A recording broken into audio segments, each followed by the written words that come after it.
Au nom du Père, du Fils et du Saint-Esprit. Amen. Grande joie d'être là avec toi en ce temps de carême. Aujourd'hui, nous sommes le 22 mars, lundi, de temps de carême, de ce temps très fort de grâce que le Seigneur vraiment veut nous faire avancer dans notre conversion. La première lecture d'aujourd'hui, c'est Daniel, chapitre 13. C'est un long passage aujourd'hui. À Babylone vivait un homme du nom de Joachim. Il y avait épousé une femme du nom de Suzanne, fille d'Elsias. Elle était d'une grande beauté et craignait Dieu, car ses parents étaient des justes et avaient élevé leur fille dans la loi de Moïse. Joachim était fort riche. Un jardin était proche de sa maison et les Juifs se rendaient chez lui en grand nombre, car on estimait plus que tout autre. Cette année-là, on avait choisi dans le peuple deux vieillards qu'on avait désignés comme juges. C'est eux qui visent la parole du Seigneur. L'iniquité est venue en Babylone, des vieillards et des juges qui se donnaient pour guide du peuple. Ce gens fréquentaient la maison de Joachim, et tous ceux qui avaient quelque procès s'adressaient à eux. Lorsque tout le monde s'était retiré vers midi, Suzanne venait se promener dans les jardins de son époux. Les deux vieillards, qui la voyaient tous les jours entrer pour sa promenade, se mirent à la désirer. Ils en perdirent le sens, négligeant de regarder vers le ciel et oubliant les justes jugements. Ils attendaient donc l'occasion favorable. Un jour, Suzanne vint, comme les jours précédents, accompagnée seulement de deux petites servantes. Et comme il faisait chaud, elle voulut se baigner au jardin. Il n'y avait personne. Seuls les deux vieillards cachés étaient aux aguets. Elle dit aux servantes, « Apportez-moi de l'huile et du baume, et fermez la porte du jardin, afin que je puisse me baigner. » À peine les servantes étaient-elles parties, qu'ils furent debout et lui dirent, en se jetant sur elle, « La porte du jardin est close, personne ne nous voit. Nous te désirons, cède et couche avec nous. Si tu refuses, nous nous porterons témoin en disant qu'un jeune homme était avec toi et que tu avais éloigné tes servantes pour cette raison. » Suzanne gémit, « Mais voici traquée de toutes parts. Si je cède, c'est pour moi la mort. Si je résiste, je ne vous échapperai pas. Mais mieux vaut pour moi tomber innocente entre vos mains que de pécher à la face du Seigneur. » Suzanne appela alors à grands cris. Les deux vieillards se mirent aussi à crier contre elle. Et l'un d'eux courut ouvrir la porte du jardin. Quand les gens de la maison entendirent ces cris dans le jardin, ils se précipitèrent par la porte latérale pour voir ce qui arrivait. Et quand les vieillards eurent conté leur histoire, les serviteurs se sentirent tout confus, car jamais rien de semblable n'avait été dit de Suzanne. Le lendemain, on se rassembla chez Joachim, son mari. Les vieillards y vinrent iniques et ne songeant qu'à procurer sa mort. Ils s'adressèrent à l'assemblée. Qu'on fasse comparaître Suzanne, fille d'Elsias, femme de Joachim. On la manda. Elle parut donc accompagnée de ses parents, de ses enfants et de tous ses proches. Tous les siens pleuraient ainsi que tous ceux qui la voyaient. Les deux vieillards se levèrent au milieu de l'assemblée et lui posèrent les mains sur la tête. Elle pleurait, les visages tournés vers le ciel, son cœur sûr de Dieu. Les vieillards parlèrent. Tandis que nous nous promenions seuls dans les jardins, cette femme y est entrée avec deux servantes. Elle a fermé la porte, puis elle les a renvoyé les servantes. Un jeune homme qui était caché s'approcha d'elle. Ils ont couché ensemble. Nous étions au bout du jardin et voyant cette iniquité, nous nous sommes précipités vers eux.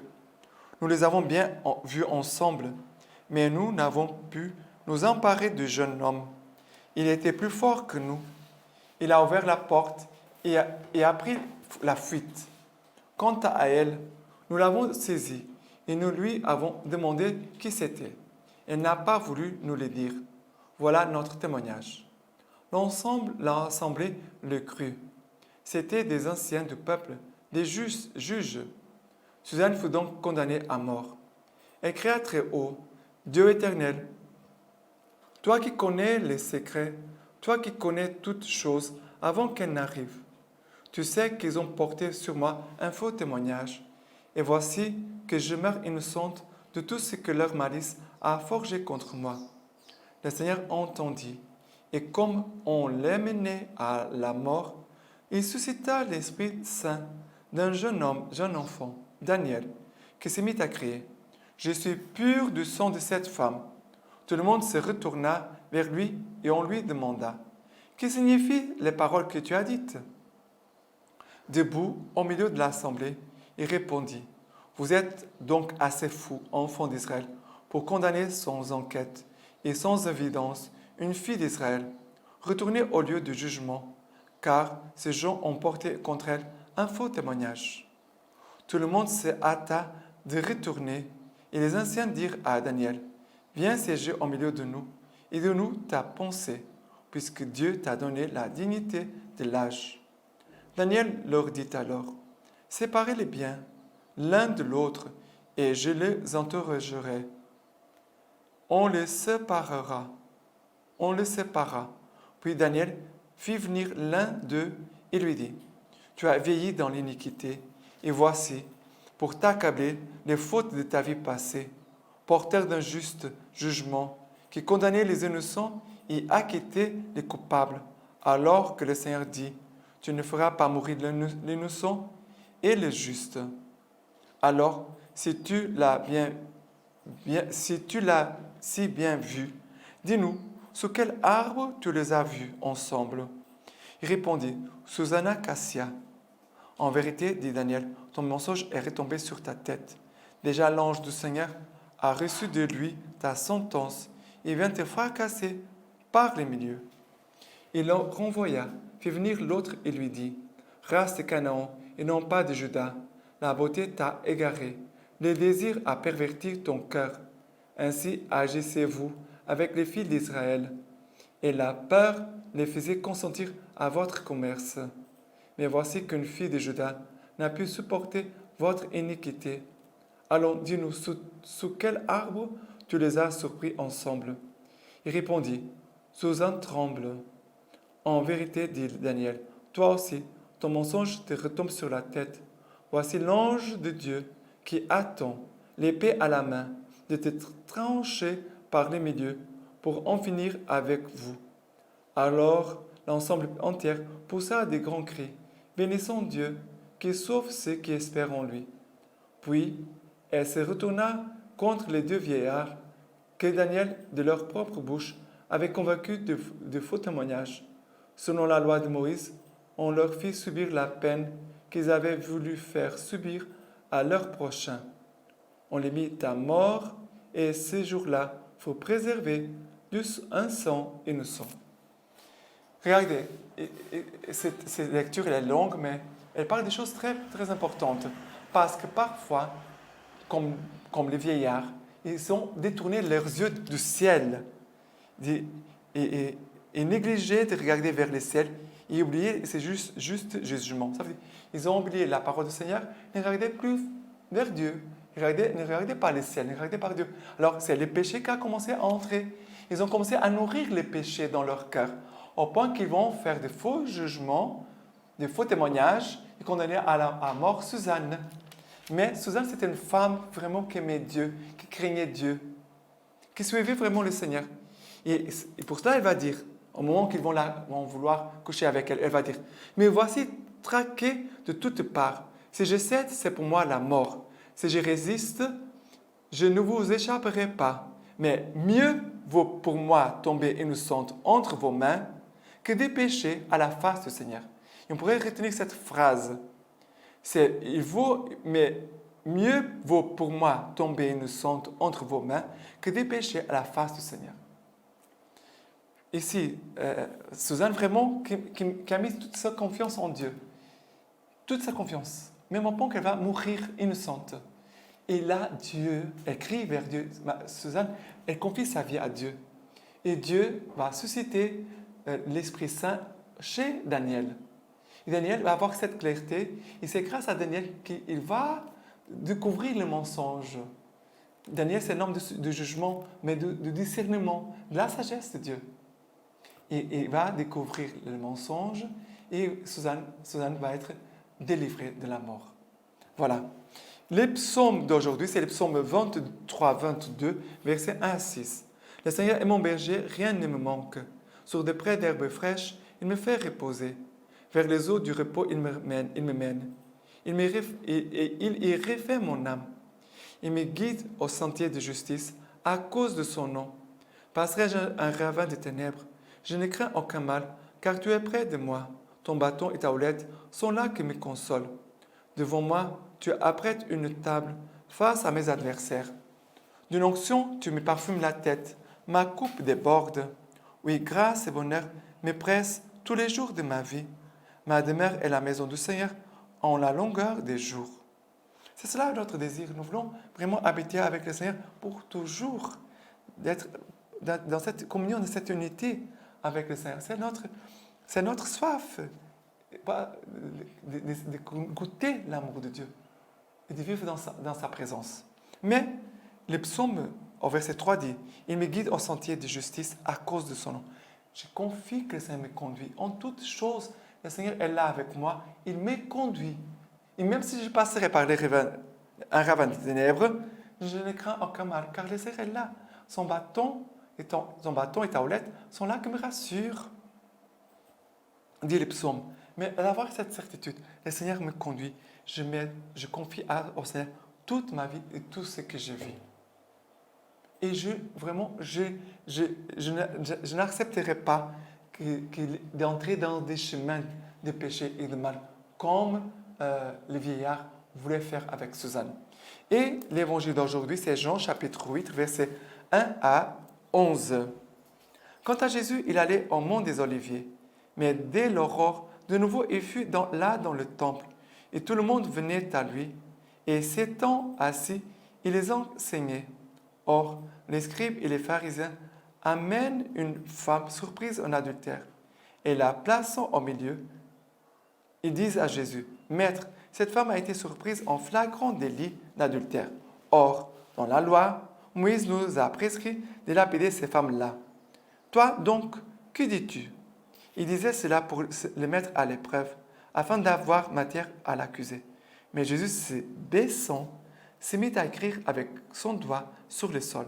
Comment il persistait à l'interroger? Il se redressa et leur dit, « Qui est celui d'entre vous qui est sans péché? Lui jette les premiers une pierre. » Et se baissant de nouveau, il écrivit sur le sol. Mais eux, entendant cela, s'en allèrent un, à commencer par les plus vieux. Et il fut laissé seul avec la femme, toujours là, au milieu. Alors, se redressant, Jésus lui dit, « Femme, où sont-ils? Personne ne t'a condamné ?» Elle dit, « Personne, Seigneur. » Alors, Jésus dit, « Moi non plus, je ne te condamne pas.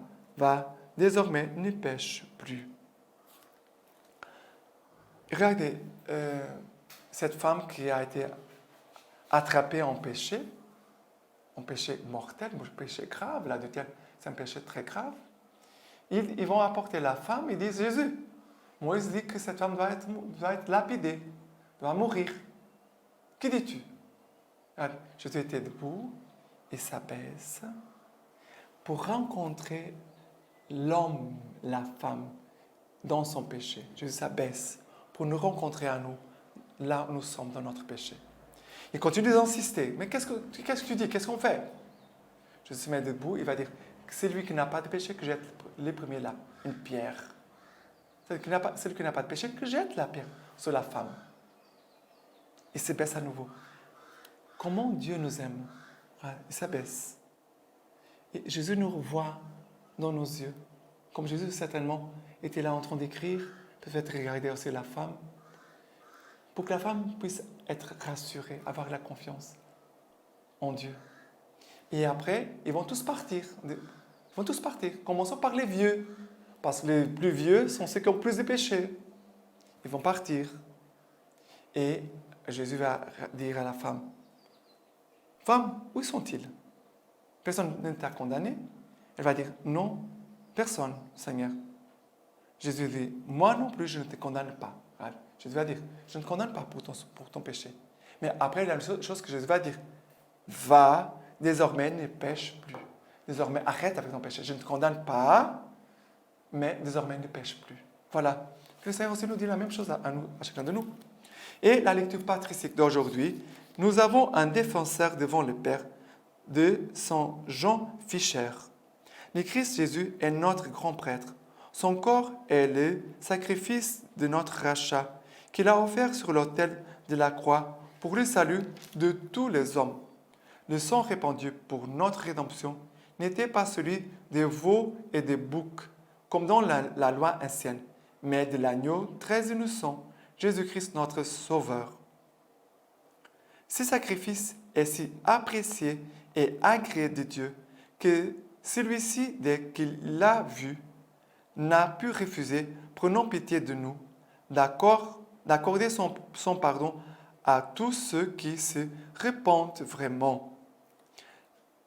À ce sacrifice saint et éternel participent tous ceux qui ont conçu une contrition et une pénitence véritable pour leurs péchés, qui ont pris la ferme résolution de ne plus retomber dans leurs vices, mais de persévérer courageusement dans leurs efforts pour acquérir les vertus. Saint Jean nous l'affirme par ces paroles. Mes petits enfants, je vous écris pour que vous évitiez les péchés. Mais si l'un de vous vient à pécher, nous avons un défenseur devant le Père, Jésus-Christ le juste. Il est la victime offerte pour nos péchés, et non seulement pour les nôtres, mais encore pour ceux qui sont du monde entier, pour ceux du monde entier. Et maintenant, je te laisse la bénédiction du Seigneur par les mains de pure de la Vierge Marie. Les Dieu puissant vous bénissent et vous gardent, le Père, le Fils, le Saint-Esprit. Amen.